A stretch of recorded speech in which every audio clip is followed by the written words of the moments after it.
Oh, wow. These brownies are fantastic. Oh man. Ladies and gentlemen, welcome to another wonderful episode. Another chocolate, gooey-filled episode This is good. of Claus and Convo. Broadcasting from Ottumwa, Iowa. It's Claus and Convo, the show that makes people want to eat brownies. I wonder why. I am your wonderful brownie-eating host, Dante Padfoot. Don't talk with food in your mouth. Strike your cheek, boy. Good enough. And as you can probably tell, we're eating brownies. Would you like to tell them why we're eating brownies? This Hematite Bear has sent us brownies. And they are wonderfully delicious. Thank you so much. And I will pull up the chat room on my iPod as soon as I get the chance. But right now, as you can also see, it seems that it's just me and Stryker this week. So it might be a little slow episode, but all of you diehard fans out there, which I know there's about 100,000 of you, obviously. And the pre-show was virtually non-existent because I got in a little bit late. Yeah. So we... Man, I just lost my train of thought. I need more coffee. And brownies. Yeah. Anyways, I couldn't get anyone else on the show today. So today, me and Stryker Chiguar are going to severely test our abilities to entertain people with just the two of us. So we really hope... Just the two of us. Just the two of us. So we really hope you guys are entertained by today's episode. If not, then go jump off a cliff because we're trying our best. Jump off a cliff, hit the ground, and hit a very thorny, spiky, rocky ground. Something like Then that. shoot yourself in the face.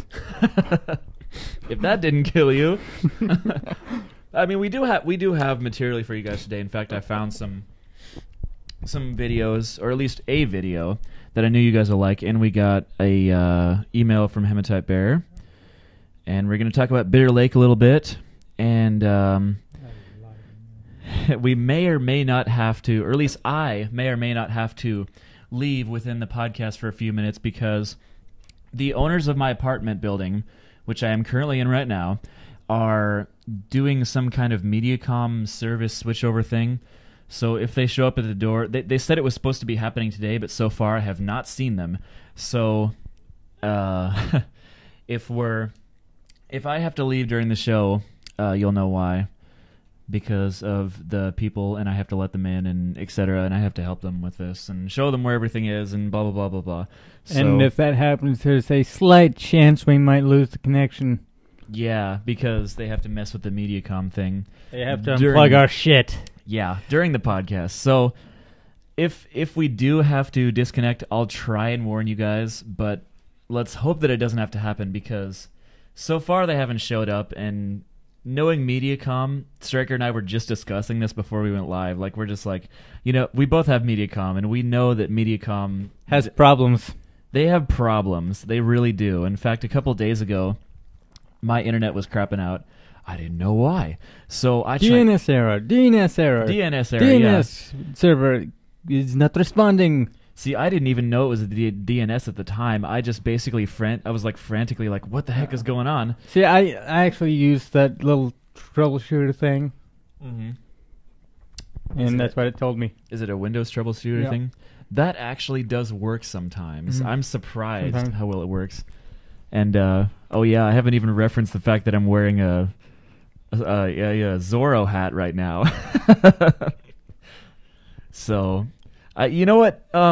Hold on, just a second. Stay tuned, just a second.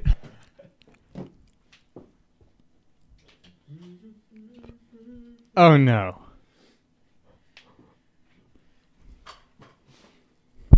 How do I look? No comment. Oh, yeah, I'm probably going to take these off. Those glasses remind me of that one dude from that anime Trigun. Never seen that before. I forgot the character's name. Mm. Anyway, you just need a red trench coat and you'd be set. I've actually never heard of it. What was it called again? Oh, Trigon. Interesting. I guess I can't really think straight with this so much brownie in my mouth right now because it's so good and I love it. And that is not an exaggeration. Mm-hmm. It's pretty darn amazing. I guess you'll have to check our emails because Hematite Bear actually sent us a story. No, it doesn't appear to. It's not in our inbox. Oh, maybe because I already read it. He sent us a link to a video game. Oh yeah, that's the one. It's like some kind of furry video game. Fur Fighters. Yeah, that's the one. Fur Fighters. Yeah. I mean we can save this later if you want, because we can save this for the news. Yes. I actually do have quite a bit of interesting and quite funny news for you today. Like I said, we're going to try our best to entertain you with just the two of us, but who knows how well that'll work out. I guess we'll find out for ourselves. Just the two of us. And right now, I am looking up the channel on my iPod so I can chat with some people that are watching the show, if anyone's watching the show. Boop-a-doop. Okay. Yay, I found it. Bringing up the chat. Boop-a-doop-a-doop. Well. Oh, yeah. Hematite Bear says he was still watching last week's episode. Speaking of which, the reason we were a little bit late, or at least we were almost late, was because Stryker decided to sleep in pretty late today, and it was about 4:30, and he hadn't shown up at all, and I was wondering whether or not he was actually going to show up today. Yeah, I was not falling asleep last night too well. I understand that. So how was, speaking of which, how was your morning, or so it was called? What morning? Your afternoon. Hectic. Yeah, you know how my morning went? I get to wake up next to a corgi. Score! I mean, no, not in it like a furry that was a corgi. It was an actual corgi. Okay, so basically, I went back to my parents' house down in Cambria, and because it was my mom's birthday, so we all celebrated down there, and you know, obviously a lot of you know that what was I going to say? I'm sorry. I always need more coffee when this happens to me. You're not sorry. Yeah, I am. I'm trying my best, okay? Sheesh! Stop making fun of me! Okay, what was I saying? Oh yeah, most of you know that my mom is a corgi breeder, okay? So naturally there's like 1,000 corgis running around the house like all the time, and we went back and I stayed the night because I was helping my mom celebrate her birthday, because her only wish was for her whole family to be together, and it was amazing. We all went ice skating in Des Moines. It was awesome. Anyways, so I went back, decided to hang out with my siblings for a while instead of going back, and I stayed the night, slept on the couch, and I woke up and one of my favorite corgis was sleeping next to me. It was so adorable. Anyways, that's how my morning was. And I still have a lot of corgi hairs all over my body to prove it. Yes. Yeah, so we discovered that the problem that we've been having with one of the cables one of the microphones having a bad connection. It's one other microphone of mine. Of course, it's one that I've used a lot, and it's got a loose connection, so we're not using it today. We're using which we can get away with because there's just the two of us. Just the two of us. Hey, where's my mic stand? Hold on, I gotta grab it. I'll be right back.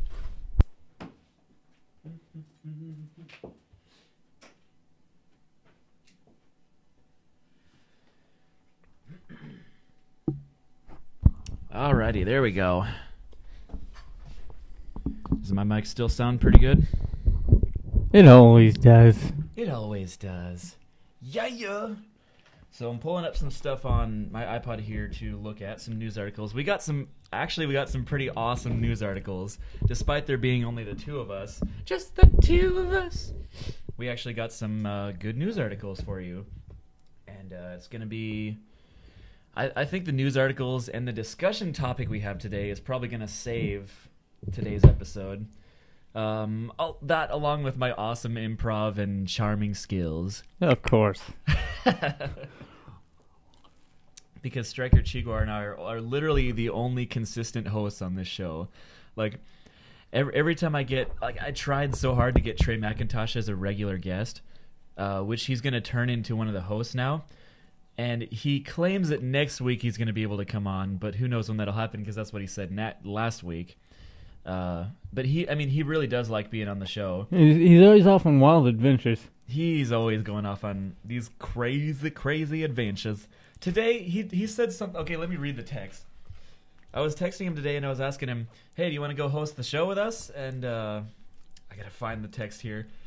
One of the most random things I could imagine. He says, I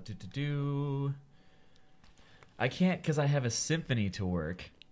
What does that mean? Well, that explains this. Yeah, I mean, that's actually a good point. This is why he moves his arms so much, is because he's used to working a symphony, I guess. Oh, boy.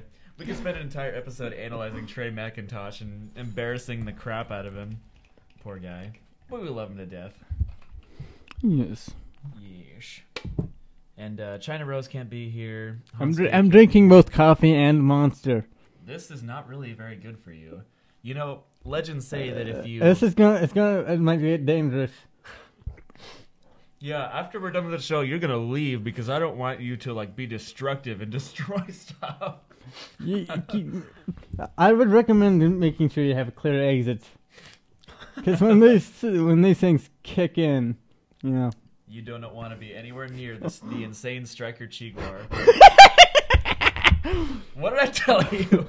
This guy's freaking insane, man. Somebody get me out of here before he kills me.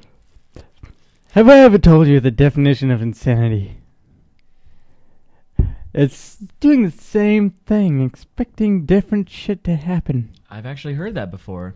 That is the official definition of insanity. Well, not the official one, but a lot of people like to say that because it's pretty true. Well, actually, that's sort of what it was from the the game. I don't want to think of. It was from a game. Let's just leave it at that. Yeah. Moving on. Anyways, so, who knows? We might have to have the. We might have to have the show maybe cut a little bit short today if we start running out of stuff to talk about, which might happen, might not. We might have some good discussion topics. I know we have one good discussion topic. I'm gonna turn the Skype on. I forgot to do that. Turn the Skype on. Skype. Turn the Skype on. Dude, freaking Hematite Bear, I love your brownies. I'm gonna be eating these for days. They're so awesome. What do you want in this episode? Something clever about brownies because I love brownies. Omnom. Omnom?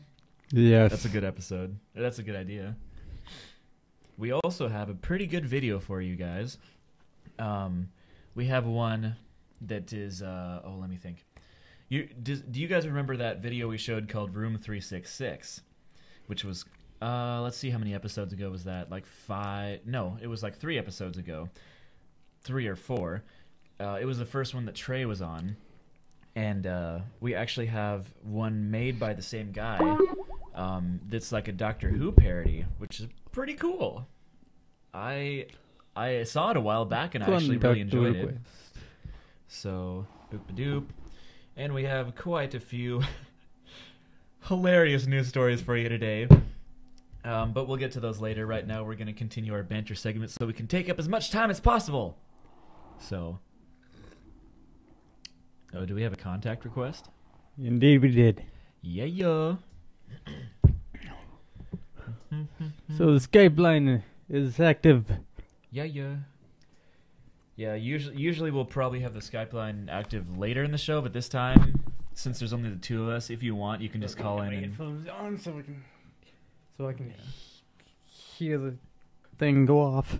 Yeah, because Yeah. it'll flash on the screen, but sometimes we won't see it right away Boom, boom. because we're too wrapped up in each other's awesomeness. Hold on, getting my headphones back on. Okay. Oh yes, Heaven Type Bear says, this video is excellent. Today the sound is perfect. Why, thank you very much, sir. We will try to continue doing whatever it is we did to make the sound right. I guess you would know because you're the guy that's tradition of setting up. excellence by random chance. I see. Something like that. I don't know. Something like that. I don't give a damn. I don't give a damn. You know, do you ever watch South Park? Yes, I remember that. You know, I used to watch it all the time when I had cable. Do you remember the episode when this is defined as probably the funniest thing Cartman has ever said on South Park, and you South Park fans will probably have seen this before. For those of you who haven't, I can recite this. Basically, they're all like playing video games at Stan's house or something, and Cartman comes out and he finds a tampon in the garbage that's like has blood on it, which, you know, it's South Park, so you gotta expect gross stuff like that. So he comes out and he's like, "What's this?" And Stan's mom comes out, she's like, "Oh, Cartman, put that back." And he's like, "Why?" And she said, "It came from me, you know. Just put that back in the garbage." And he's like, "This thing came from you? Shouldn't have done that. He's just a boy. Poor little feller." Like, so funny. I just absolutely lost it. And, you know, me and my friends have been quoting that episode for, like, ever. I think I saw that a while ago, but I completely forgot how funny it was. Shouldn't have done that. He's just a boy. Poor little feller. Oh, boy. I love South Park very much. And my apartment has been pretty empty for the past couple of days. Yeah, so quiet. What's really cool though is like we me and my sister, you know, we went back to Cambria, like I said earlier, to celebrate my mom's birthday, and we have friends that are over here all the time, so we decided to leave a key for them. So we left it like there's a hammock on our patio, which is a really random thing to have on a patio, I know, but it actually works really well. And so we put the key in the patio, the hammock pouch or something like that, and we came back, and and not only did they use it, we could tell that they were in here because there was like pop cans and stuff that weren't here earlier. But anyways, not only did they use it, they put like some kind of weaved, I don't even know what it was, like one of those things that people make, like the friendship bracelets, like the hand lanyard. Yeah, well, it's kind of like a lanyard, yeah. But they made like a little weaved thing on there, and I was like, well, picked it up, and I was like, I guess they used it. Because somebody added one of these things, and I'm pretty sure I think they were the only people that knew that it was in that pouch. Let's hope that people didn't come in here and steal my stuff, because I haven't found anything that's stolen yet. But I don't know. So what did you do this week, Mr. Striker Chigwar? Well, stuff. You did stuff and things? Yeah. And you lived your life? Sort of. Sort of. You were about halfway there, I'm guessing. Oh, I'm not dead. Unless he's a zombie! Which is more than likely. You know, okay, speaking of the zombie thing, have you heard that a lot of people are actually saying that the zombie apocalypse might actually happen because they found a lot of brain viruses that make people insane, like mad cow, stuff like that. Yeah, except it happened to humans, and this was in the past couple of years, and obviously they were all pretty. I mean, they weren't big enough to actually be serious, you know. They weren't extremely contagious. Yeah, I mean, they weren't contagious hardly at all. It's contained. Yeah, and I mean, it was so funny. I mean, there was one story about a guy that was so mentally insane that he was literally throwing his own intestines at police. Did you ever hear that story? It was actually a pretty famous one. And people are... That one guy shoot off another guy's face naked. Yeah. I mean, there's like all kinds of stories like that. And obviously, like, after every one of those happens, there's always like an explosion of people on the internet that are like, oh, guess what? The zombie apocalypse is gonna happen now. Herp derp. Yeah. And there's gonna be no more Twinkies. Oh, I love that. You know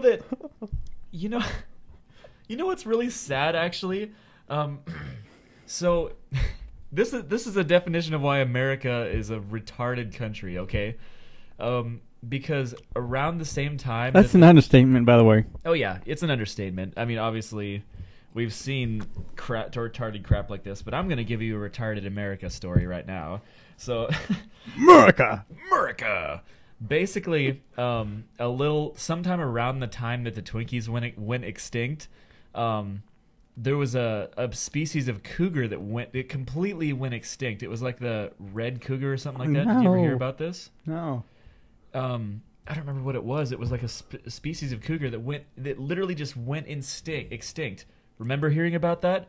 Neither do I. Like, they never talked about it. As soon as the Twinkies were threatened with extinction, everybody went batshit crazy. Like, oh my word. Oh, that's America for you. America. Yeah. Did you hear that story about that one Popeyes restaurant that ran out of chicken? No. And there's actually a video somewhere on YouTube where the stereotypical black lady was complaining, saying, "I gotta feed my kids. I got a chicken. I got hungry kids in here." What? Oh. You're gonna be kidding me. I am not. It's on YouTube somewhere. I don't know. We should look that up and show it to them on the podcast today. Oh my word! So Actually, I think Broadcast might have showed that. Oh, okay. But oh well. Some podcast showed that I watched. But yeah. So maybe it was on another YouTube. Anyways, show, I don't know. We're gonna continue with our theme of forget Furcast exists, and we're just gonna do our own thing. Like, even if Furcast covered it, we're gonna do it anyway. That's what we've always done. In fact, did you ever see the Like, do you remember the story we talked about? No, wait. Was it Furcast? It was Bucktown. Oh, really? On one of his streams. Oh, he does it. Oh, cool. Yeah. Nice. But speaking of Furcast, did you ever see like, you watch Furcast every week, but I don't every week. Did you ever see them cover the story about the gay dog? Did they do that after we did it, or I don't know. Do you know if they did it or not? I forgot. There's so many episodes of Furcast. Same thing with Claws and Convo. Like, we're on our 8th episode. Today's the 8th episode, isn't it? Yeah. It's been 8 weeks since we started this podcast, and what do you want to do for number 10? Ooh, we should do something special. I don't know. You guys in the chat room suggest something. Because I would really like to do something at least a little bit special for episode 10. I mean, it's not going to be a huge, like, 100th episode spectacular or anything. Just like, oh, hey, we hit 10 episodes without people booing us off the internet. I guess we're a little bit successful. By a little bit anyway. And on an unrelated note, these brownies are fantastic! Oh, my word! Oh, these are fantastic. Okay, anyways.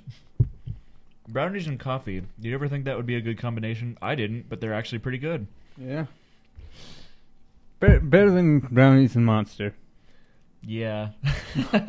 I mean, I can see you got your Monster here, and I don't necessarily want to try it. So.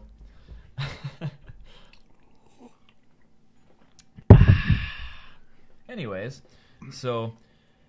We can continue our theme of forgetting that Furcast exists and doing our own thing.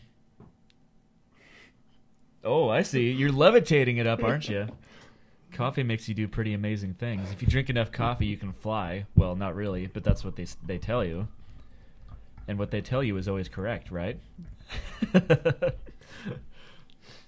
Oh boy, I need to top off too. I've been drinking coffee because it's good, and I'm eating brownies, and coffee is so good. Ooh. It's going to be really careful not to spill. Yeah, hold it over your iPod. That'll... Yeah, hold the coffee that's going to spill any second over my iPod. That'll make it easier. Well, keep it off my shit. Wow, you're a selfish bastard. I know I am. And I'm not sorry. Yeah, Hematite Bear says that brownies are good with Smirnoff green apple bite.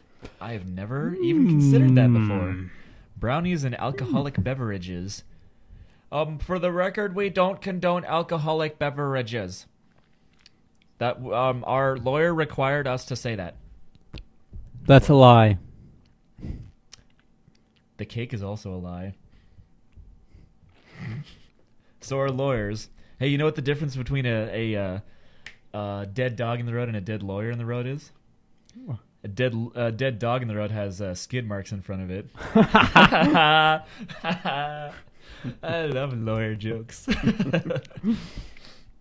Oh boy, I think I heard that one when I was younger, but then I heard a variation of it on Breaking Bad of all places. Like, I think it was the episode where they get Saul, the lawyer from that they help. Did you ever see Breaking Bad? I've seen a couple episodes. Oh, eventually they actually get a lawyer to help them with their meth business, which is really cool. And he's like a scoundrel and stuff like that. And he actually tells lawyer jokes. I thought that was awesome. Yeah, Hematite Bear says the Smirnoff and brownies are working for him right now. So, again, our lawyer required us to say that we don't condone alcoholic beverages, but We killed him. we good for you, man. I guess that's the next best thing to lying. I wouldn't consider it a little white lie. I'd consider it a big green splotch. Maybe green isn't the right word to use, but whatever. I'm a little bit loopy. So it looks like it's about 5:28. At least I think it is. Let me double check. Because my iPod might not be 100% correct. And yeah, it actually is 100% correct. Well, more like 90% correct. Or 95. It's close enough. Close enough. So it's about 5:28. Do we have anything else we want to talk about besides brownies? And all glory to the Hypnotoad.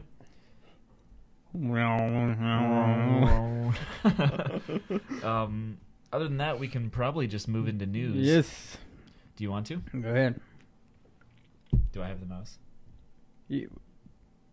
What? Are you controlling the... Do you have what in your...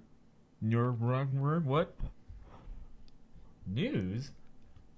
Okay. That's the jingle, right? Yeah. Tonight on Claus and Convo, Bulldog accidentally shoots owner? With your anchors Dante Padfoot and Striker Chiguar, this is Claus and Convo News.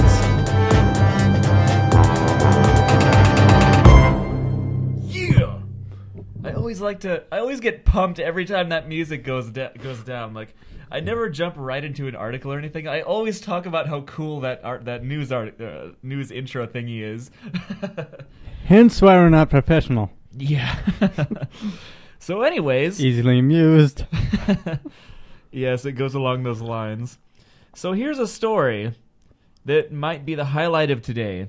And it's called Bulldog Accidentally Shoots Owner. Really? Oh, this is going to be good. Okay. So let's get into this. Okay, here we go. Note to self, driving with an unsecured loaded gun with a dog in my truck may not be a great idea. Gregory Lanier, a 35-year-old Florida man, was shot in the leg by his bulldog when the animal knocked what Lanier thought was his unloaded 380 caliber. Is that right? .380 pistol. Is that caliber? 380. Yeah. Okay, I'm sorry. Anyways, 380 caliber pistol as it lay on the raised floor, separating the front seats of his pickup truck. It turns out it was loaded. Lanier told police he heard a boom, saw smoke, and felt a burning in his leg. The bullet entered and then exited his leg, striking the side of the driver's side door of his Ford F-250. Realizing he'd been shot, Lanier pulled into a gas station, and he had the clerk, an acquaintance, call 911. Lanier told police his tan and white bulldog had been jumping around inside the truck at the time of the incident. You know you're a redneck when... You know you're a redneck when your bulldog freaking shoots you, and you have to pull into a gas station to call 911. Oh, and the award for the most ridiculous story of the week goes to this guy. Oh, boy. Serving police ruled the shooting an accident, and the pooch faces no charges. The pooch faces no charges. Oh. No freaking duh. Think about this. What would actually happen if you pressed charges on a dog? What happens if that dog went into a school and shut the place up? Yeah, I mean, come on. Yeah, first we have... That dog is a danger to society. Last week we had great murderous tits, and this week we have dogs that shoot their redneck owners. Oh, you never know what kind of news articles we're gonna find in the show. Oh, brother. So okay, let me read and see if there's anything else interesting in this article, and I believe that's all of it. Yeah. So. Interesting thing that Furcast might or may not cover, because this is a pretty funny story if I do say so myself. Indeed. Yes. Speaking of rednecks, did you know that Larry the Cable Guy is going to be in Ottumwa on like March 11th? So I've heard. That's going to be amazing. Wait, you were with me when we saw the producers. Yeah. The producers. Yes. Yeah, me and Stryker went to go see the producers because Hanske was in it, and it was in the Bridgeview Center up here in Ottumwa, which is a place for, all kinds of acts and stuff. It's a pretty culturally rich place. Like, honestly, they have a lot of stuff going on there. And there was a big sign that said Larry the Cable Guy's coming, and I was like, "Woo, yeah! We gonna see Larry the Cable Guy." And that would actually be a good venue for a furry convention. It would, actually. That's not a bad idea. Wow. Why didn't I think about that?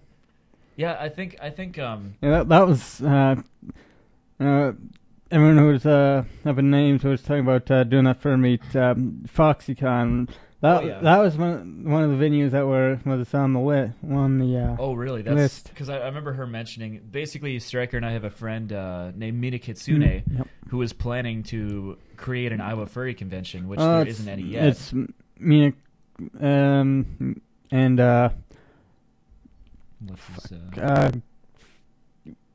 Shadow Fox. Yes, that's her name. I'm sorry. Shadow Fox, Kit Fox. Man, I miss hanging out with those guys. Anyways, they were actually planning on creating a furry convention for Iowa because we don't have one in Iowa, and the Bridgeview Center up here in Ottumwa was on the list, I guess, which is pretty cool. That's my catchphrase, which is pretty cool. I say that after everything, which is pretty cool. You're cheapening your catchphrase. Okay, I'll try not to do it too much, because then I will probably end up making it. Oh man, I got another news story. Do you want to read any news stories? Because I don't know if I can give you a link to one, but I can give you the website. Yeah, just PM me in chat. Okay, if you can. I'm not sure if I can do that because I don't have the laptop. I usually use my sister's laptop. I know I'm really lame like that, and she brought her laptop home. She's over in Cambria right now, so I don't have a laptop to use.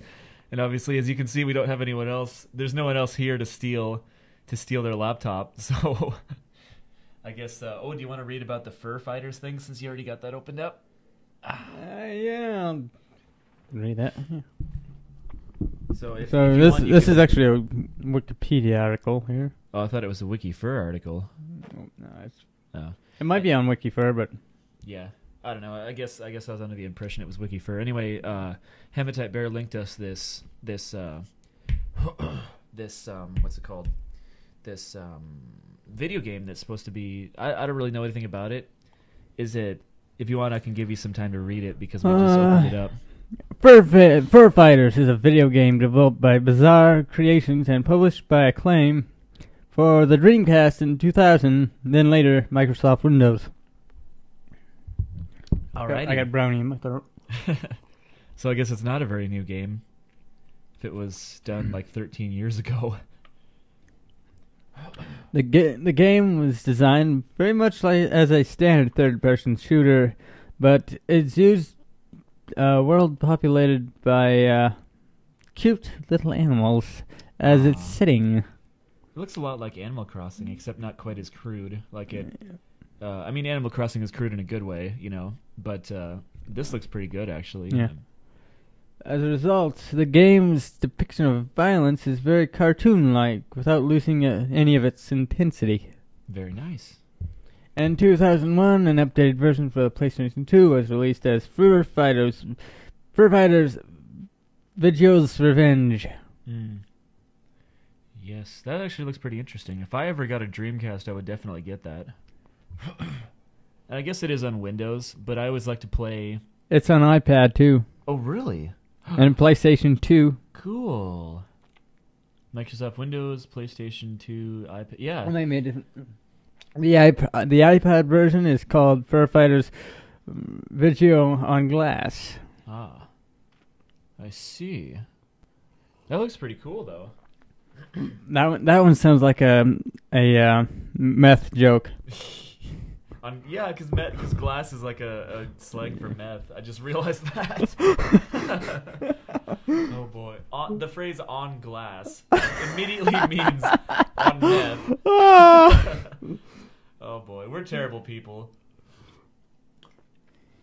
I don't know what they're gonna do with us.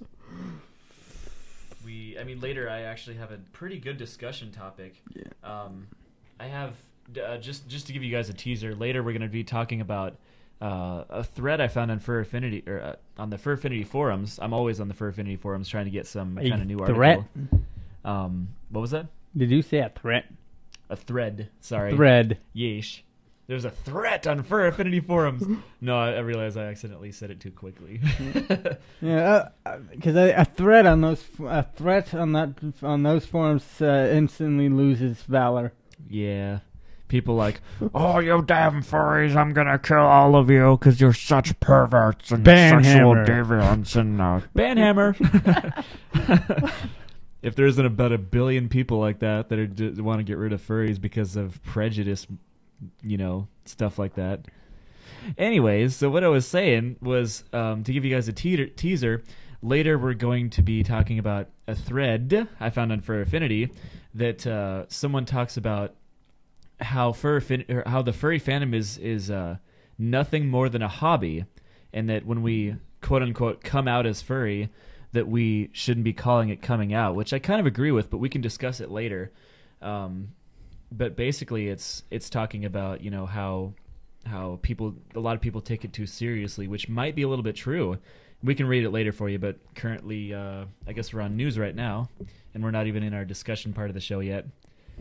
Otherwise, we'll descend into chaos! That was dramatic. It was. I'm good at making dramatic voices. John, don't leave me. I'm sorry. I gotta do it. No. I don't even know where that came from. That was a complete improv. Hooray! This is what happens when there's only 2 of us. We get bored and we start making up the weirdest crap. Oh, boy. Anyways, were we talking about something? Your mother was a hamster. Your mother was a hamster and your father smelt of elderberries. Oh, boy. Were we talking about something before we started branching off into other subjects? No. Oh, we were talking about the game. Is there anything else we want to say about it? Well, the link is in the chat room, so yeah. So if you guys want to read up on it, it looks pretty interesting, actually.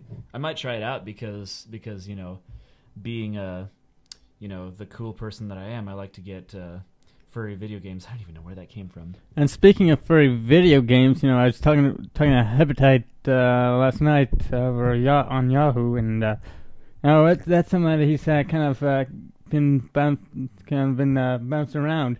What's the idea of doing a video, doing an RPG? You mean and like in the style of World of Warcraft, and you're based on using the World of Warcraft similar platform, which is actually an open source platform. Yeah. That sounds. Are you guys talking about creating one or like? And it's just sort of an idea that he's been knocking around. Nice. That would, obviously every furry would go nuts over something like that.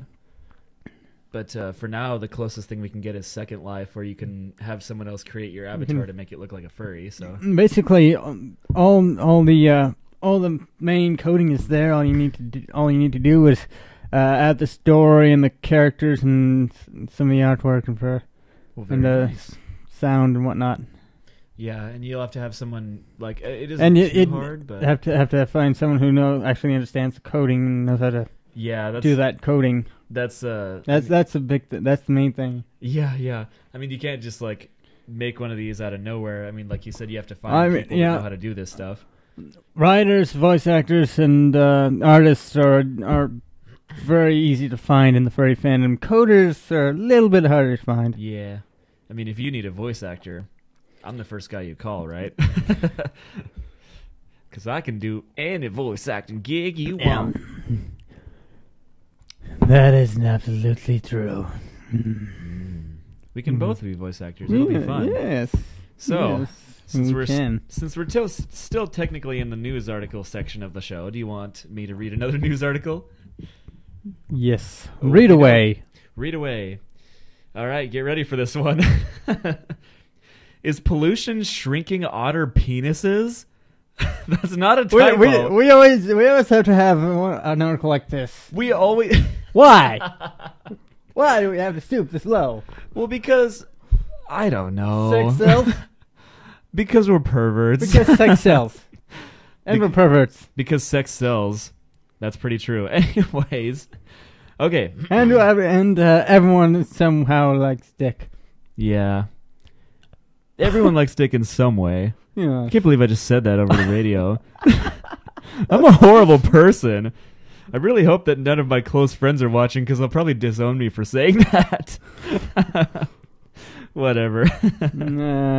Shut up. All right. Anyways, continuing. A new British study has found abnormalities in the reproductive organs of otters, and scientists are concerned that chemical pollution may be to blame. According to a BBC report, researchers were alarmed to find a decrease in the weight of penis bones in river otters in England and Wales, as well as an increase in undescended testicles and the appearance of cysts on sperm-carrying tubes. Why am I reading this? That was your idea. Oh, okay, you know what? We're in this far. We're going to finish it. The European otter is a popular denizen of the British countryside, as evidenced by its frequent appearances in popular culture through the ages, including as a character in the children's classic, The Wind in the Willows. I remember The Wind in the Willows. And of course by the 1927 novel Tarka the Otter, which was made into a motion picture in 1979. As anyone who has read the latter book or seen the movie will recall, however, otters were for many decades, hunted in the United Kingdom. That hunting, combined with the habitat destruction, declines of inland fish stocks, and particularly pollution, led to massive declines in otter numbers between 1950 and the late 1970s. Otter hunting was finally banned in Britain in 1978, and that, combined with the banning of organochlorine pesticides and a general improvement in river quality, has led to a resurgence in otter numbers in England and Wales. Let's see what else.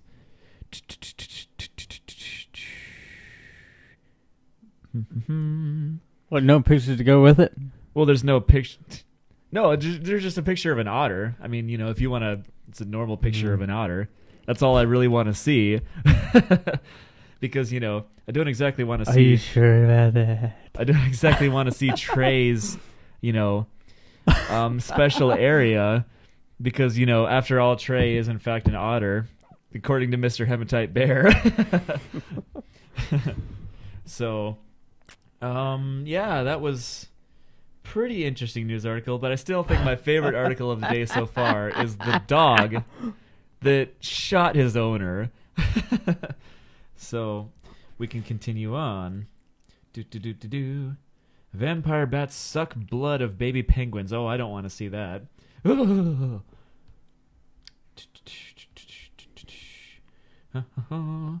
Reading down.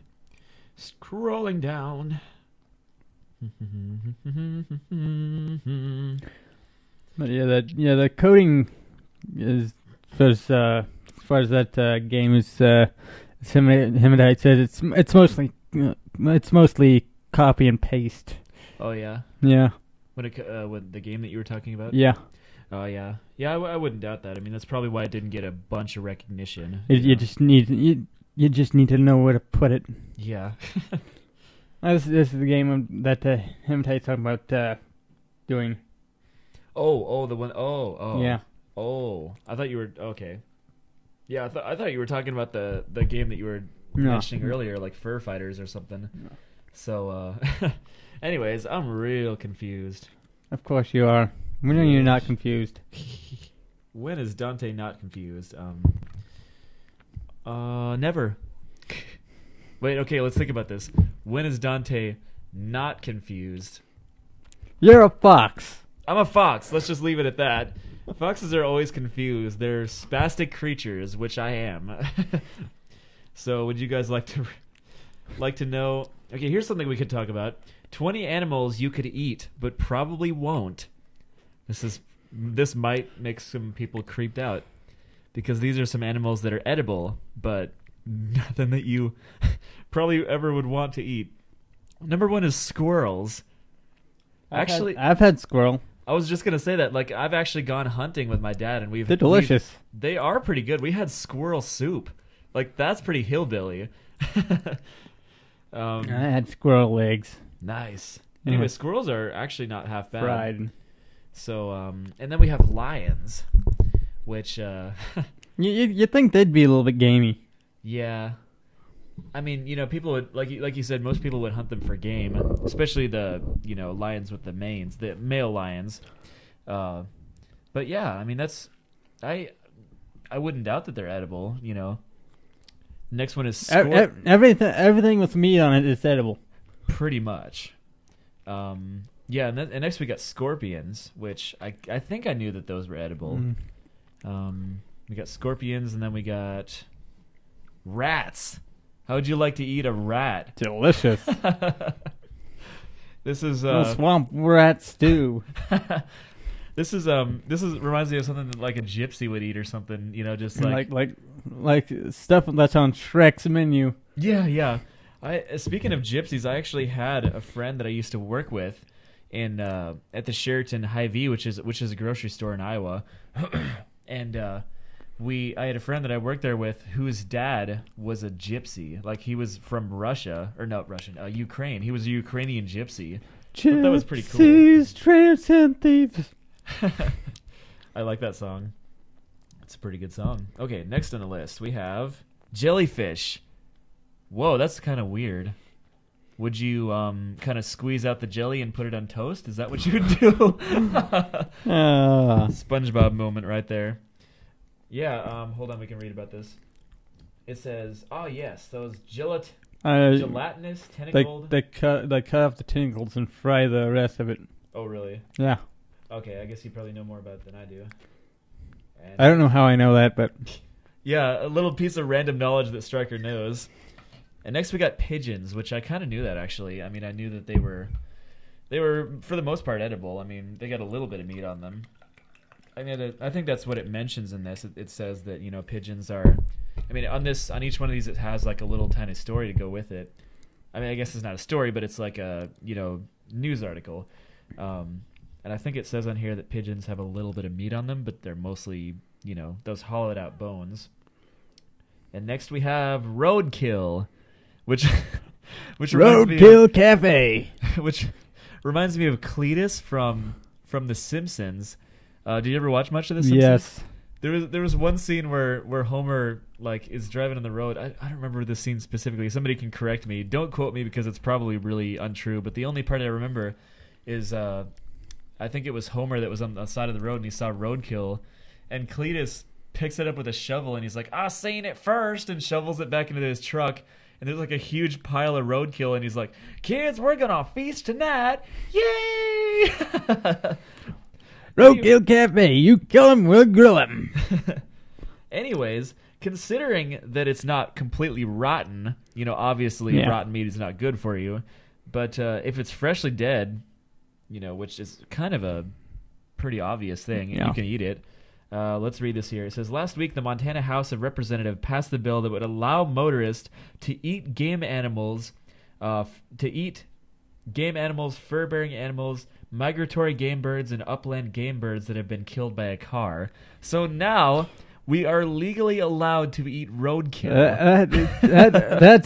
That just opened up a new hunting season right there. Just like Cletus, like he's going around getting the best roadkill going. I seen it first. Oh, I got another one. just smashing through fences and running over here, running them down. Oh my word! You never know what the world is going to come to. Anyways, yeah, go tell your friends. You're legally allowed to eat roadkill now. I look forward to the innovations in Grill Guards. Mm-hmm. This will bring about. Yeah, this is, you know, Bear Grylls ain't got nothing on this. Well, actually, Bear Grylls has been known to do much worse things, so I shouldn't be comparing Bear Grylls to this. But we can move on here. It's like Death Race. Yeah, I actually never saw Death Race though. Was it Death Race? Is it Death Race? I don't know. A show with a Mustang had machine guns and shit on it. I don't know. I probably haven't seen it because I know, like, every time I see a trailer for that type of movie, I immediately think, bleh. So, I don't know. I'm just not really into those kind of movies.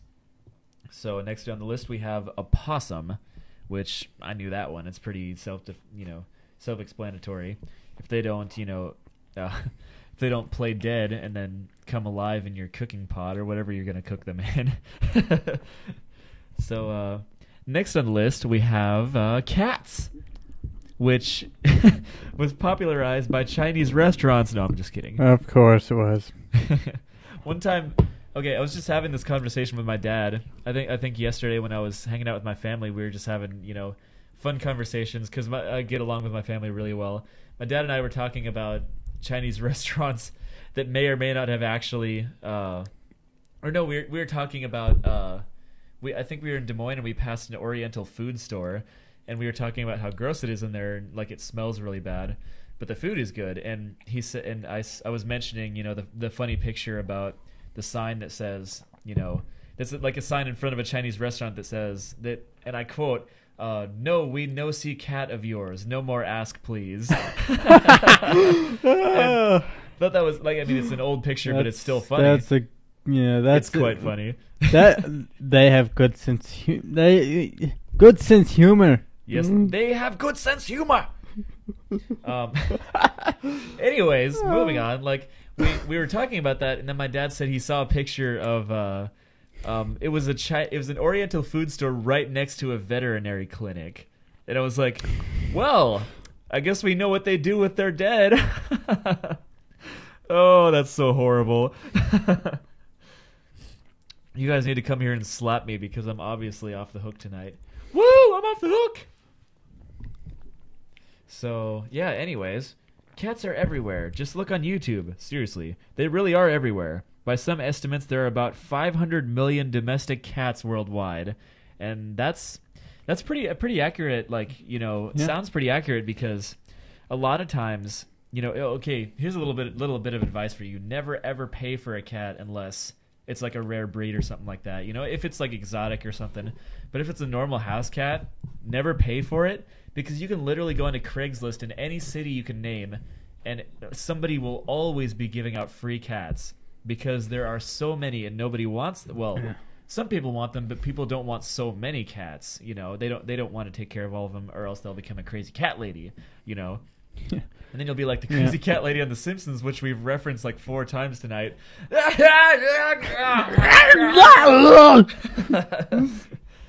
Oh, boy. Real more. Anyways, cat meat is eaten in some parts of the world, such as some provinces in China. Big surprise there. A few towns in Peru and in some rural areas of Switzerland. But with so many cultures going all the way back to ancient Egypt, having a soft spot for felines, the practice hasn't otherwise set the world on fire. So yeah, I mean, obviously, if you say, "Hey, you want to come over to my house?" "Oh yeah, sure. What are we having?" "Cat." Well, that'll probably erase some little bit of criticism there, if I do say so myself. Yes. Yeah. So next we have doves, which is almost exactly the same thing as pigeons. In fact, I don't even think there's a difference. Because my dad actually has several pigeons and some of them are doves. Yeah, they're pretty much the same family. Yeah, birds. There's almost no difference, honestly, because they're a little bit different, but there's almost no difference. They have like slightly different sized beaks, I guess, something like that. Obviously they're white, but we've had several doves and they look exactly like the pigeons we have. And then we have sharks, which I knew. And there's a pretty gross picture of somebody that cut off a shark fin here. Yuck, that's gross. With all the news about how few sharks there are in the world, their endangered status and their importance to the coral, reef ecosystems, not to mention the brutal way their fins are obtained, if there's one thing on the menu you won't eat, it's shark, often in the form of shark fin soup. A sampling of 51 shark fin soups from 14 cities around the United States found one soup made from the fin of the endangered scalpeled hammerhead, and others containing fin from vulnerable and near-threatened species, including bull, smooth hammerhead, school, spiny dogfish, and copper sharks. In a few happy cases, DNA testing reveals no sharks in the soup at all. So, shark fin soup without sharks. They're either lying or breaking the law. One of the two, which is usually the case when it comes to this kind of thing. And then we got frogs. Why are frogs on the list? Everyone knows you can eat frogs. Yes. When it comes to especially frog legs. Very popular Cajun dish. Oh yes, and my dad has had several frog legs. He loves them. So, I don't even know why these are on the list, because a lot of people eat them. In fact, I probably would try them if given the chance, because they seem pretty good. You know what else I'd try? What? Gator. Gator. I didn't even think that was on the list. Is that actually edible? I think so. Speaking of which, I actually just recently saw a news article on Yahoo that said that the largest gator known to man has died in captivity recently, which is pretty upsetting. That makes me sad, to quote Rachel there. I dropped my cigarette and now I am sad. Possum is very greasy and you need to boil it for at least a few hours, then drain it and add lots of barbecue sauce and cook it more than then empty the pan and eat the pan. Well then. Next on the list, we have snails. Snails, actually, I kind of knew you could eat them. I don't know how you eat them. Do you just like slurp them up like clams? It's kind of gross. It's like Jello shots. You know. Escargot. Yeah, I mean, duh. Escargot, that's a snail, isn't it? Yeah, that's French for snail. Yeah, so basically, that's another thing that shouldn't be on the list. And then we have, alligators. There we go. What we said earlier. Saw that one coming. The American alligator is farmed commercially in the U.S. and enjoyed as a Cajun delicacy in the South, especially Louisiana. Why it hasn't made it very far outside of that region as a staple meat is anyone's guess, but maybe it's because it's often served fried and there are cheaper ways to fry up meat than using expensively farmed gator. Hog rectum, anyone? What? It says that. It seriously says that on the very bottom. Looky there. Hog rectum, anyone? Why would you put... What do you think? I don't know. I really don't know. Oh, now we know where that phrase comes from. Yes. Oh, boy. And then we have snakes. I actually knew that you could eat these. If you ever saw the movie La Bamba, you know that you can eat snakes. Did you ever see the movie La Bamba? Nope, but I used to watch Steve Irwin. Oh, yeah. I didn't actually watch him that much, but did he ever eat a snake? I don't know. I don't think so, but... close enough. Yeah. Anyways, point being... Bear Grylls probably ate a snake or two. Yeah, I wouldn't doubt that. Okay, then we got donkeys. Donkeys, that's another one that goes along with horse, like we knew that you could eat horse. Donkeys are in the horse family. I'm pretty sure they are, aren't they? Yeah. Yeah, so I wouldn't doubt that you can eat them. That's kind of another obvious one. Whales.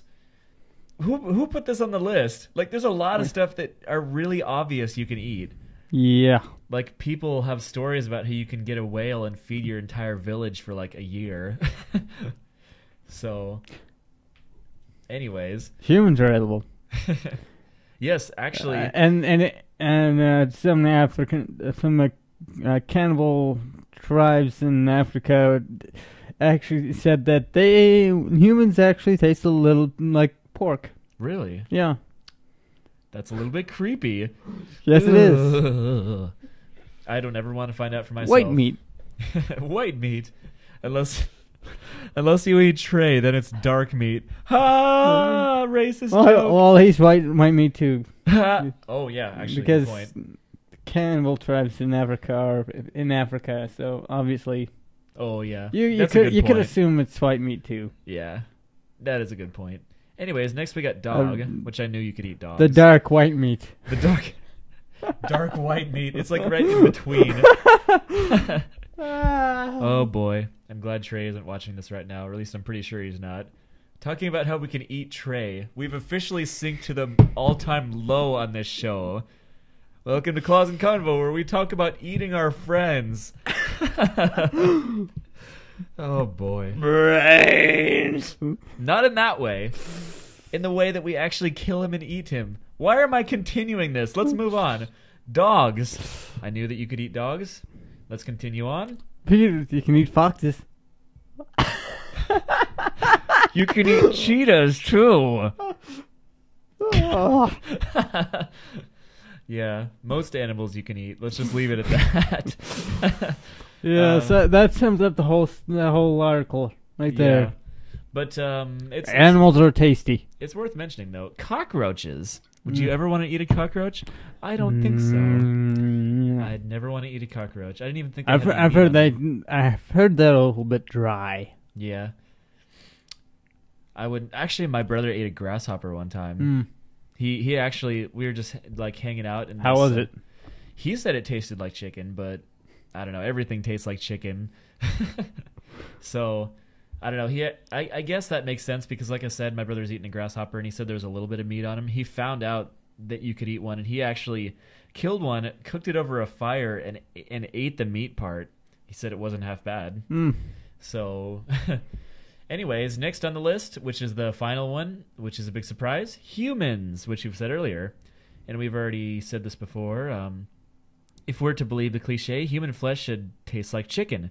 But unless you're unlucky, or lucky depends on which way you look at it, enough to survive a plane crash in the Andes, re the 1993 movie Alive, and forced to eat your fellow dead passengers, it's highly probable that you'll never be testing this theory. Yeah, pretty sure. I'm never going to test that theory. Although cannibalism is frowned upon in modern society, the act of eating your neighbor was certainly more in vogue in some cultures in ancient history, whether it be for genuine sustenance or some kind of spiritual enrichment. More recently, isolated cases of cannibalism have cropped up in Brazil, human empanadas, anyone, and Germany. In Germany, they eat people. That's pretty interesting. Germans. Them Germans. What you gonna do about them? So it looks like it's 6:06. So do we actually want to move into our discussion topic for the day? Yes, let's move forward. And I'll actually have to bring up the article, not the article. I'm gonna have to bring up the thread post that I found, because I want to give shout outs to the people that are in the thread, and I want to give them credit where credit is due instead of just making it sound like we came up with this. So I'm gonna type in Fur Affinity threads, or no, forums. I'm sorry. And it's near the top. I know this for sure because a lot of people like to respond to this specific one. Get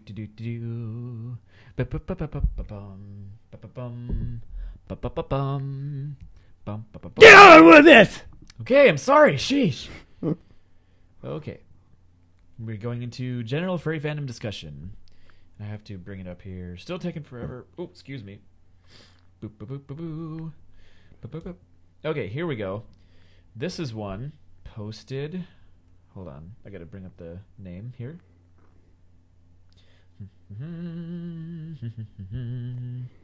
Posted by someone named Glitch.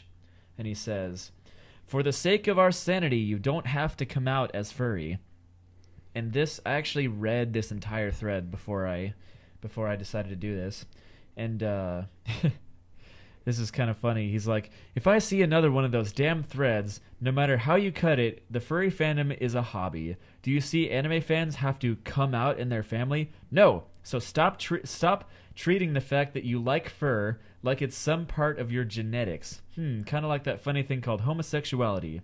Yeah, I had to come out to my parents as gay. I highly doubt that your parents would throw you on the street if they find out you like cartoon animals." This is kind of legitimate, actually. Oddly, I had more trouble coming out as a furry than I did coming out as an atheist. Yeah, and which is weird. It is weird because atheists are slowly being accepted more and more. Yeah. But furries are still way down there. I know that from experience. Although we are getting out of those dark ages. Oh yeah. And let's see. Yeah, almost everyone in this thread agrees with him, but there are a couple things that I'd like to point out that I don't really agree with. I don't entirely agree with this article. Let me just put it that way. But a lot of it I do agree with. I personally, and I can read some of these as I go down, some of the replies, but personally, I do believe that some people, when they say coming out, also I should say that I don't believe the phrase coming out should be used in terms of coming out in the fandom, because it's, coming out should be reserved for coming out as being gay or something like that, and it's some deep, dark secret.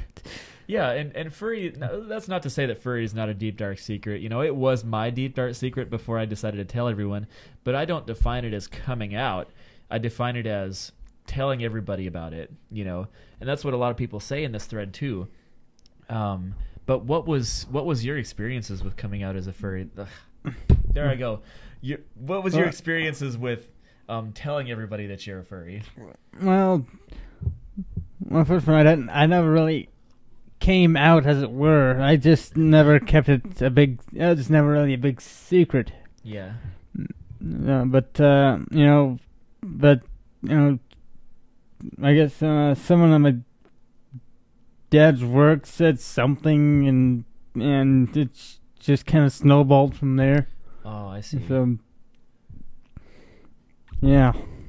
Yeah, what kind of stuff did he say, though? Just, like, bashing the fandom and saying how No, weird it was? It was...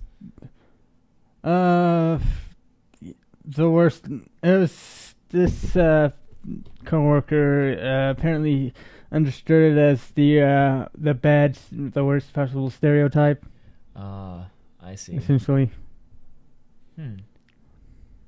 So you mean the coworker was the worst possible stereotype? Yeah. Are you talking about like a redneck? Yeah. I know where you're going with this, and I can also tell stories about me telling people I'm a furry that relates to the exact same thing. Where some redneck who doesn't like things that are different than him will go crazy. You know. Anyways.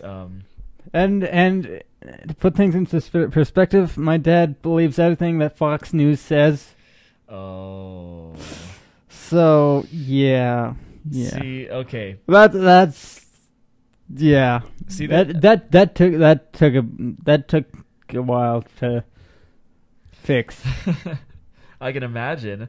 Like, I mean, you're probably gonna rip my head off when I say this, but I am a conservative. But I'm not a conservative for the retarded reasons. Like, I'm a conservative for the political reasons. You know, like you know, just the economics. But I don't like Fox News, even though I am a conservative, because they're basically the stereotype of retarded conservatives. Me and my dad are both conservatives, and we make fun of those guys because we hate how they give us a bad name. We're in it because we actually, you know, because of the legit reason. And like I said, you'll probably rip my head off for saying that I'm conservative, but I'm not afraid to say it, you know. But yeah, I totally agree with you. Fox News, just as soon as you mention them, I'm not considered vulnerable. I'm independent. Mm-hmm. I make up my own damn mind. That's a good way to say it, yeah. But I don't know. It's you know, another topic for another time too.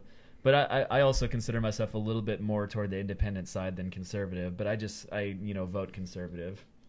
So what was I gonna say before we branch off into this other subject? Yeah, Fox News, especially Bill O'Reilly. That guy is an embarrassment to the conservatives, I honestly think. Just my 2 cents for the day. I've seen videos of Bill O'Reilly and how much he ridicules people and like how close-minded that guy is, and it kind of bugs me actually. So much that he gives out a stereotype for all of us, which is really annoying. But I do have a story about some people in my workplace that are actually they're actually friends of mine, and they didn't get crazy or anything. They didn't tell me I was the worst person ever. But basically what happened was, you know, there were rumors about me being furry and stuff like this because I just started to tell people about it.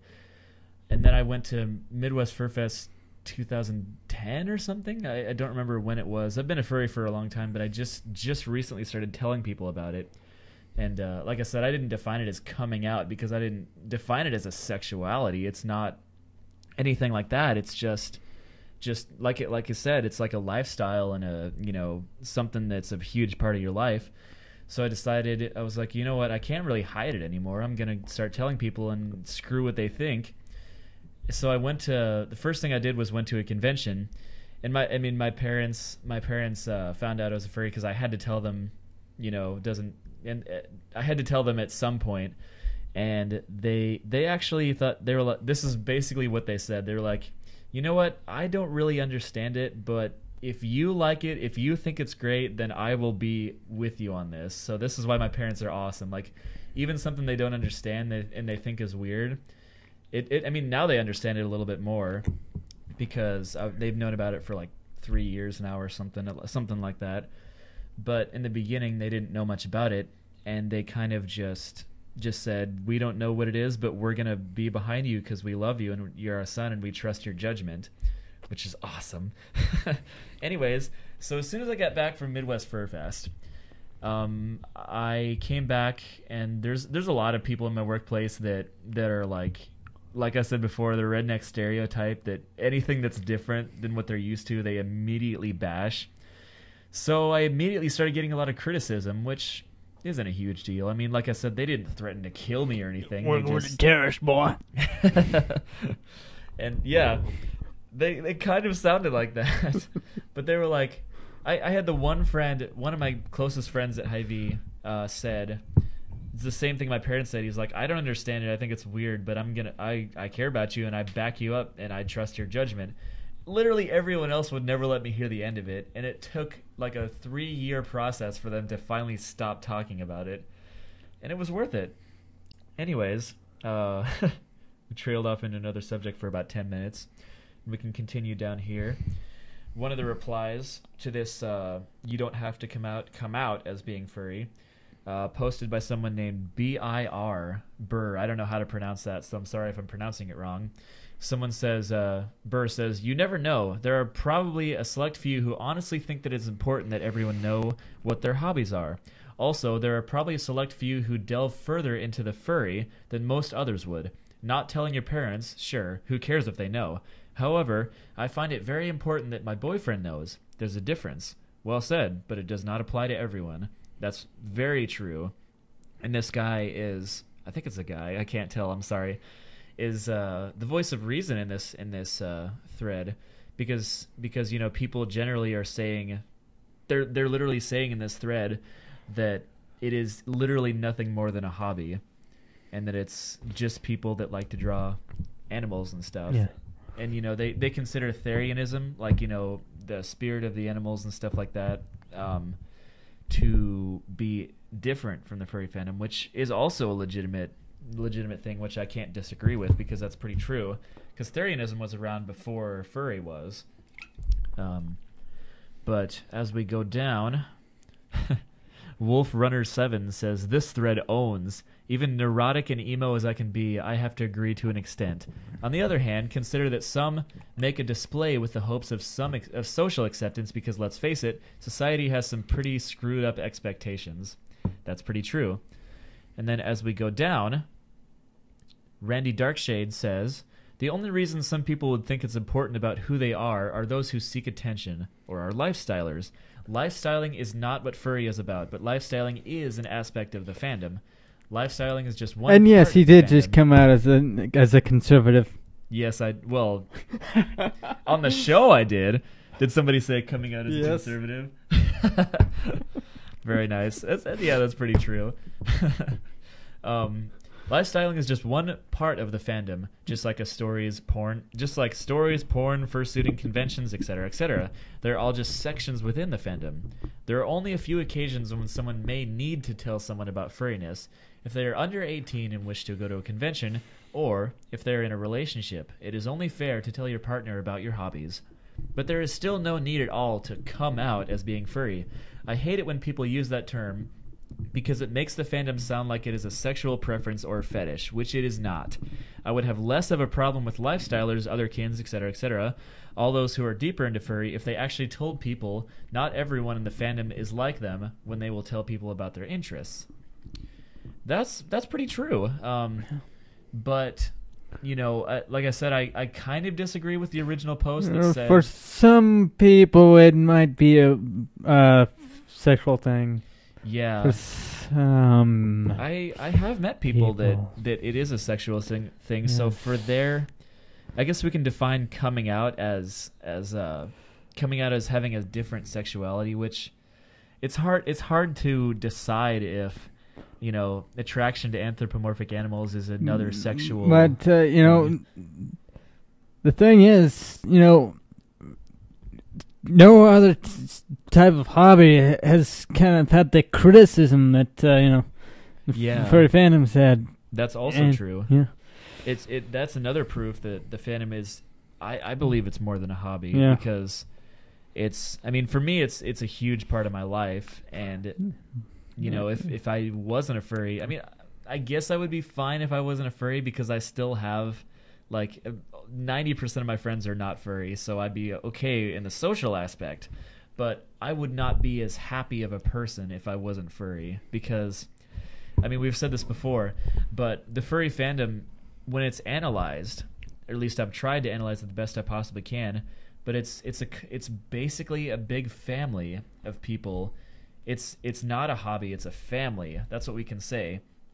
And I also agree with the saying you shouldn't say coming out as being a furry, unless, like I said before, if it's a sexual thing. Like, I mean, if you're actually legitimately attracted to anthropomorphic animals instead of humans, then I guess we can call that a sexual thing, you know, which is true to an extent in most male furries. To an extent, yes. In most male furries. I think you and I are like, I mean, we're attracted to it to an extent, but we're not like it's not like it's the fact thing. that there's the human factor.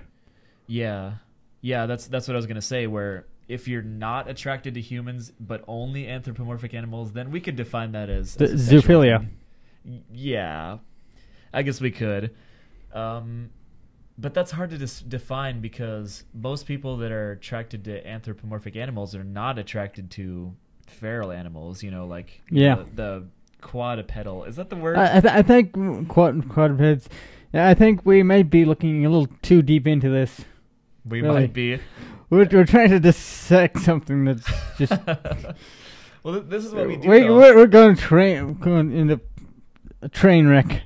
Yes, it's going to be like a train wreck of random off-topic discussions, but that's kind of what we try to go for in this show. Like, I mean, you know, we're not trying to be random. We're just trying to discuss everything that comes to mind, and that's why this is a conversation type show, and this is why we call it Claws and Convo. But I mean, this is something I just would love to discuss with more people in the room, so I can get everyone else's opinions. In fact, one of these days, I hope to get one of my good friends from Indianola. His name is Kai, and him and I are pretty close. He's amazing, and I'm sure he would love to be on this podcast. But we should really work on getting other furries in this. But because me and Stryker are the only legitimate furries on here. Like China Rose, she is a furry, but she's never been to a convention, and she generally just likes the artwork and stuff. She's fresh blood. Yeah. Good reference right there. I mean, good. What's the word I'm looking for? Good label right there. Label. There we go. But good thing to call her. Fresh blood. That's pretty good. And it's more of an analogy, really. Yeah.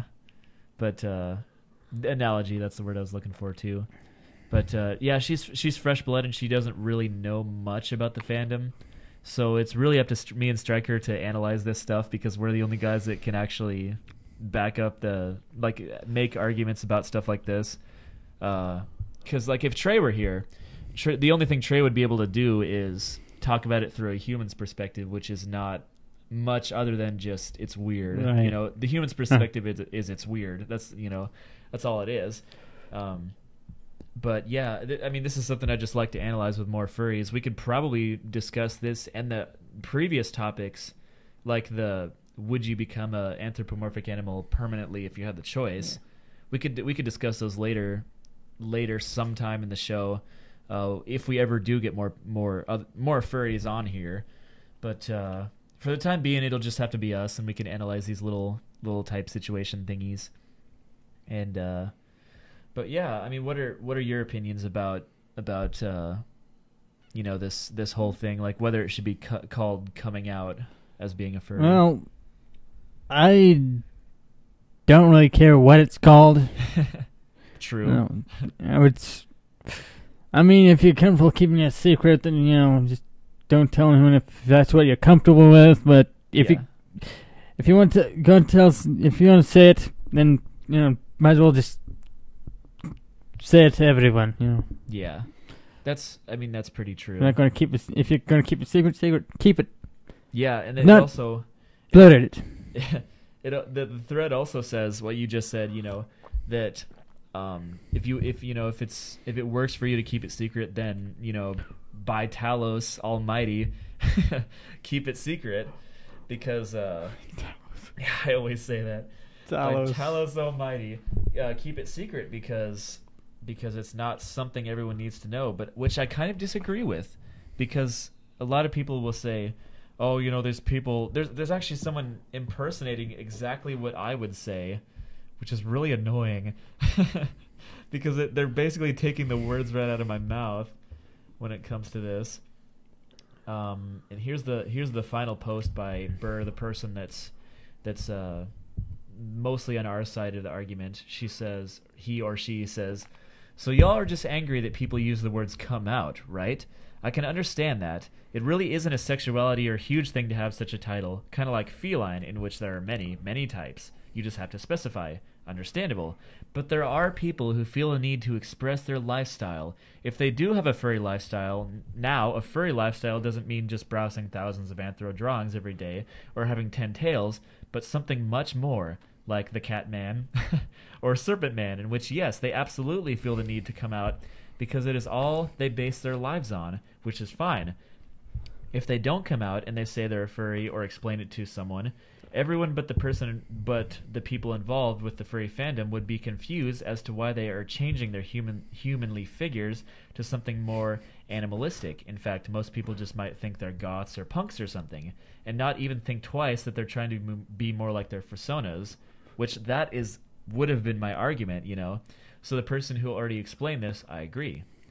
Now, it really comes down to just terminology. Yeah, exactly. And someone, what he just said, it's important to explain it to people that are concerned why you're trying to become more like your persona, which most furries do. Like the reason I also believe that it's more than just a hobby is, it's a lifestyle because because of that one statement, furries try to become more like their persona, and most furries, the only reason they can ever talk to people, they're so socially awkward, is if they mentally become their persona, and that's why I believe furry is more than just a hobby. It's something that drives your life sometimes. It's a sort of a state of mind. Yeah, exactly right. It's a state of mind. You took the words right out of my mouth. It's a state of mind and a driven, it's something that drives you in life sometimes. Yeah. And continue reading. They say, now, I do agree that it's sickening to see how many people want to come out as a furry when they don't take being furry as seriously as the people mentioned above do. It's almost as if they're mocking these people who deeply feel a connection to an animal and just posting for attention. That's very true. But coming out to you might mean something like just saying that I'm a furry to everyone else, and that's something I would say too. Sometimes we just say coming out by accident because we're just telling people that we're a furry, and we often say that, but we don't literally mean coming out like someone, like it's not as serious as someone saying they're gay. That's a huge serious subject because you can, especially within the past 20 years, you could get seriously ridiculed for that, very seriously ridiculed. Yeah. Continuing on, he says, now, as far as I've seen, about 99% of the people in this forum agree that it's something to keep to yourself, and it doesn't matter if everyone knows or not. But like I said, there are people who need to announce everything as different or as stupid as it may seem to most people. Actually, that wasn't the last post. Anyways, that was the last interesting post. But, yeah, I totally agree with that person where, you don't have to tell people, but if it's a huge part of your life, and like I said earlier, if you're becoming more like your persona and there's actual change in your life and it's literally driving your life and it's an official state of mind, like you said, then it's definitely something you should tell people about. And also, I believe in telling as many people about it as possible because I like to spread furry awareness. I'm not trying to recruit people into the fandom for the most part. I'm just trying to tell everybody about this thing called the furry fandom and to not look at it as a sexual thing, because there is sexual stuff in the fandom, but that's obviously, this has been said 1,000 times, but that's not what the point of the fandom is. It's like saying Breaking Bad, for those of you who have seen Breaking Bad, it's like saying Breaking Bad is only centered around drugs. Well, it's not. That's not the point of the show. The point of the show is character development and the analyzing of all this bullcrap that happens, you know, when this guy tries to provide for his family when he has cancer, you know. And I mean, there's a lot of, you know, very deep drug situations. And in fact, a lot of people would think that it condones drug use, but it really doesn't. It mostly just shows like I said earlier, the kind of crap that happens if you use drugs. It just tells a story. Yeah, it's just a storytelling thing. But people have actually criticized Breaking Bad for making people want to go out and do drugs, which is actually not true, because after seeing, you know, 2 seasons of Breaking Bad, I never even want to get near heroin or meth, you know, because of all the you know, anarchy stuff that actually does happen when you use it, and it shows what actually does happen. You just see the characters just start falling apart. Yeah, exactly right. You see the characters falling apart because of all this crap that they get into because of drugs. And the fandom is a lot like that, where they have sexual things in it, but it's not the point, you know. It's something that's accepted more in the fandom, and that's why there's so many people in it that are mostly in it for the sexual thing, you know. But people like me and Stryker, we're in it because we like to, you know, like you said, it's a state of mind, and it's a huge part of our lives, and we can't just, you know, say, oh yeah, I act like this, you know, I become more like this weird goth persona, but I'm never going to tell you why. You know, obviously we're going to tell people what it is, and we're going to try to speak for it in a positive way. So, I don't know. Do you have anything to say about this that I might have accidentally, like... Well, I thought of something that I forgot it, so... Maybe because I'm just talking too much. Keep talking, it'll come back to me. Okay. But it's... I mean, you know, actually it's getting more and more to the point where people know that the fandom is not all about sex. In fact, we've showed a news story on here from Fox News, of all places, that you posted on Facebook, where they literally say that... mind you, it's not the national station, but just the Connecticut... It's one of the, Connecticut official... It's not the same branch. Fox News that we criticize. It's just a Connecticut state branch. Yeah, it's and I've actually... Affiliate. Yeah. And like we have one of those in Iowa. It's like a Fox News from Des Moines, and it's actually awesome. Like KYOU, Fox 15. But you know, I mean, Fox News basically spoke positive about the furry fandom, and they did exactly what I hoped they would. What I set out to do is show people that have never heard of the fandom and explain it to them in a way that lets them know that we're not covering up stuff. We tell them that there is a sexual thing in it, but it's not what most furries are out to do. Like, a lot of them are, but that's not what the point of the fandom is. And they actually show, basically the sum up of the whole video is that they say the fandom is very, very strange, but in a good way. You know, they basically what they say. You know, and I was really proud to hear that. And you know, the interviewees in that story actually did a good job of explaining stuff and not completely you know saying, oh well, there's only about 20% of us that do sex, and that, like, oh crap, please don't talk about this, you know. I was like, do these look like they'd be comfortable anywhere on your body? Yeah, like the interview in his fursuit and. Yeah. Like I mean, there's a video which you've probably seen as a documentary about the furry fandom, and Uncle Kage talks about.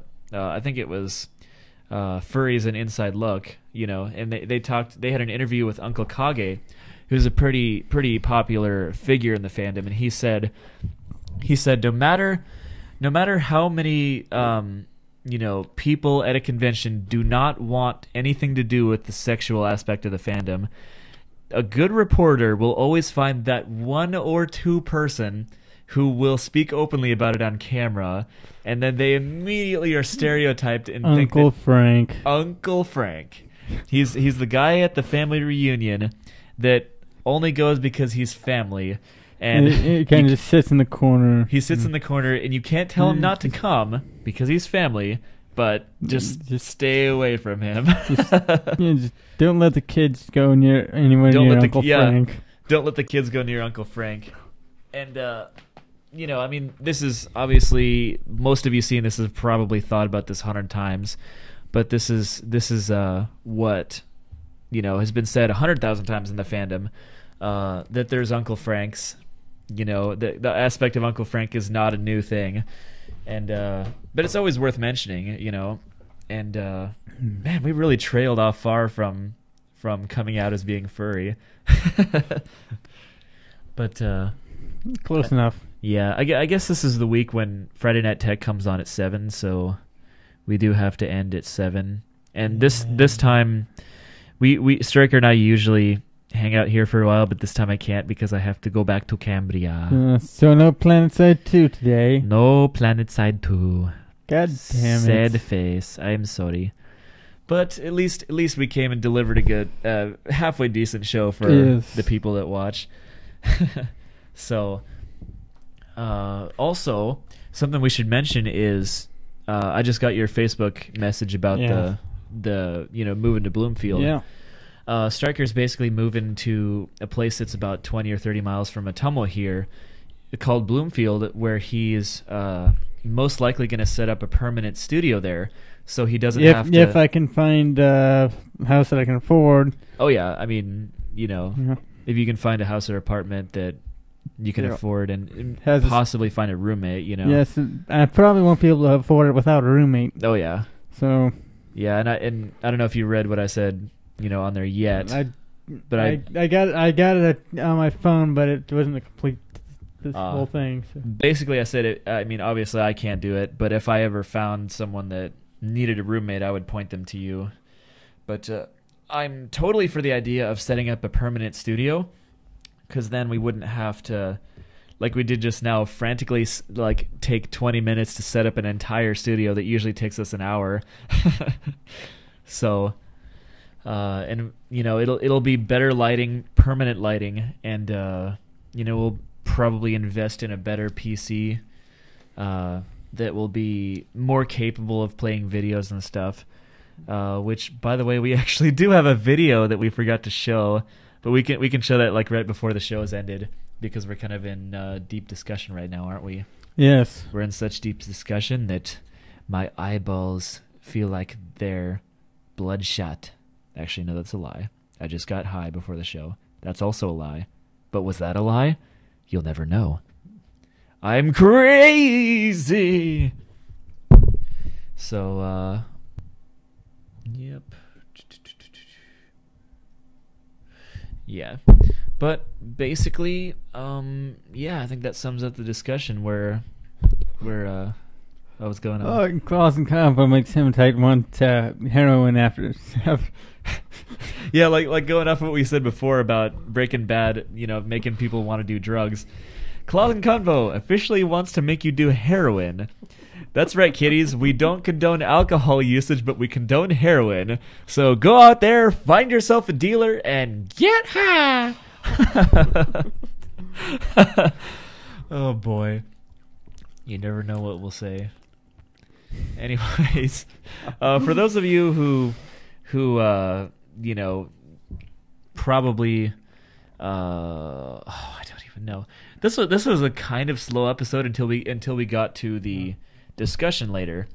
But in case some of you are wondering, which I know most of you know this already, but in case some people are wondering, this is not what the show is usually like. We usually have a lot more people, random banter, communication, laughter, and stuff like that. I actually have I actually kind of talked about my plan for the studio on my blog. Very nice. Link in chat. Yeah. So if anyone wants to see that, but yeah, one more. Do we want to show the video though? Because I think we've reached the end of our discussion. Yes, let's do that. So for those of you who saw Room 366, and well, for those of you who don't, basically it's just a music video of a bunch of furries, pretending to be sexually explicit. But obviously, I mean, it's just a joke. But you wouldn't know that unless you saw it.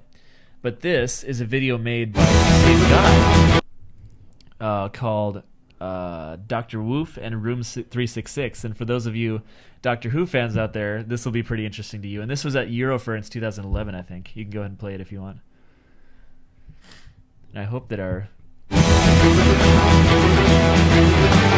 think if you make it smaller, it'll be easier to see.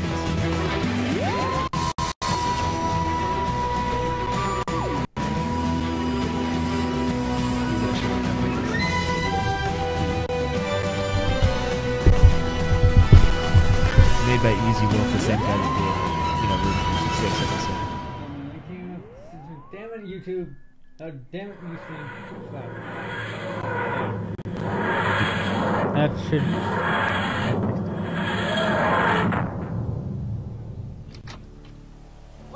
Romans in the year 47 BC, Julius Caesar himself. You might have to turn it up just a little bit. Very funny hair and weird shoes. This really doesn't look like Rome to me, Doctor. No. Maybe I got my calculations wrong. You took the wrong turn again? I might have left the parking brake on. Where are we? I really don't know, but this really looks dangerous. Nah, we'll be fine. Come on. That's what happens when a non-furry goes to a convention. They're like, this looks dangerous. Fascinating. It appears on this planet they've evolved from animals and humans into some sort of hybrid species. I think they're just humans in animal costumes. Nah, don't be stupid. I think they love me. Have you ever seen the Strikers? No, it's funny.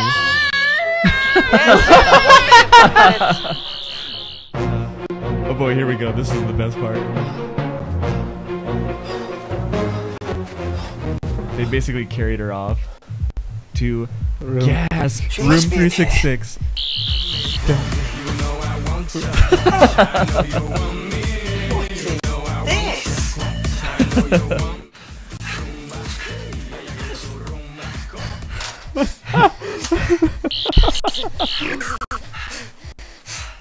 Best room party ever.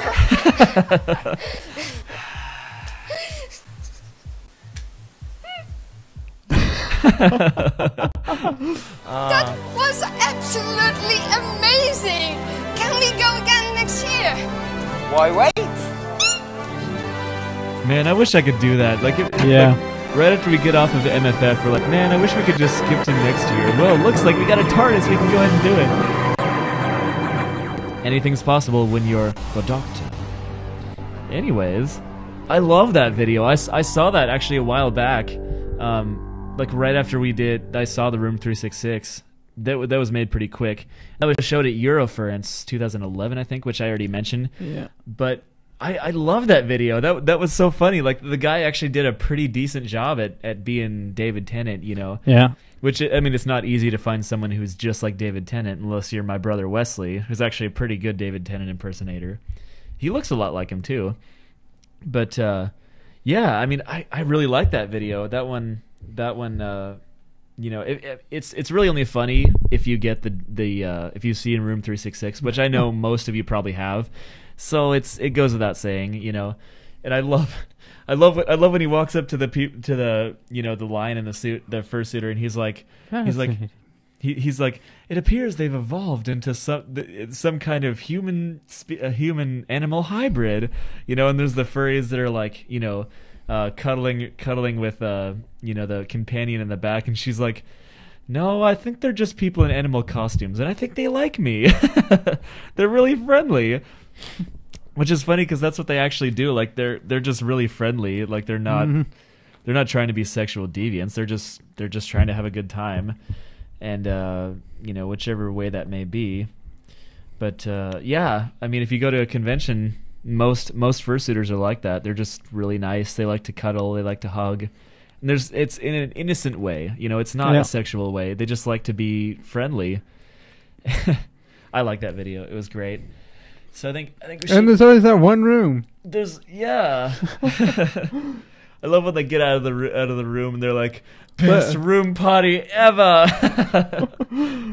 Which, if you haven't seen Room 366, you need to see it. It's pretty darn funny. We showed it on the show.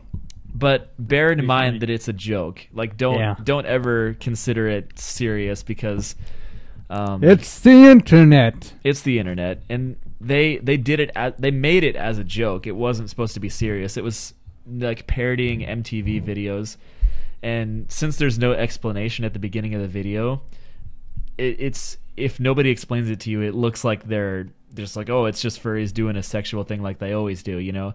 But you wouldn't know that because unless someone explains it to you. So, anyways, I've been wearing this Zorro hat that kind of makes me look like Clint Eastwood the whole darn time. I just kind of realized that I didn't even... Okay, I'm going to take it off. Howdy doody. Should I put it back on? My hair is pretty crazy. Whatever. We got like another 5 minutes before we got to end the show anyway. Because I think we should end about 10 minutes till. And we're starting to slow down in the material here. Yeah. So I know our loyal fans are still watching, but as far as this has gone, this actually wasn't quite as bad as I thought it would be. If anyone would like to call in and do a really quick shout out, now's the time. If anyone wants to say anything, too, as well as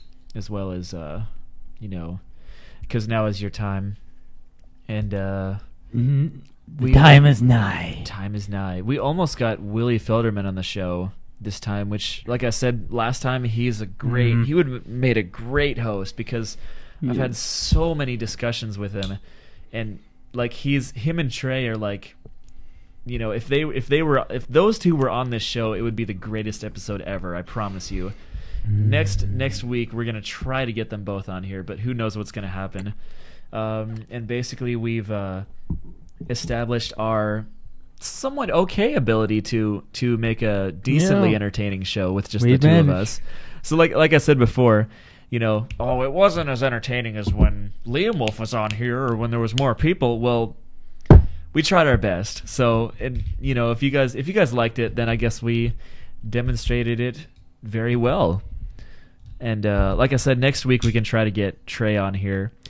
But who knows when that's gonna happen, because every time he says, "Oh yeah, bro, dude, totally, I'll be next week," and he doesn't. He's always got something going on, which it's not his fault. I'm not trying to bring him down because he really genuinely does have stuff going on, murder mysteries of all things.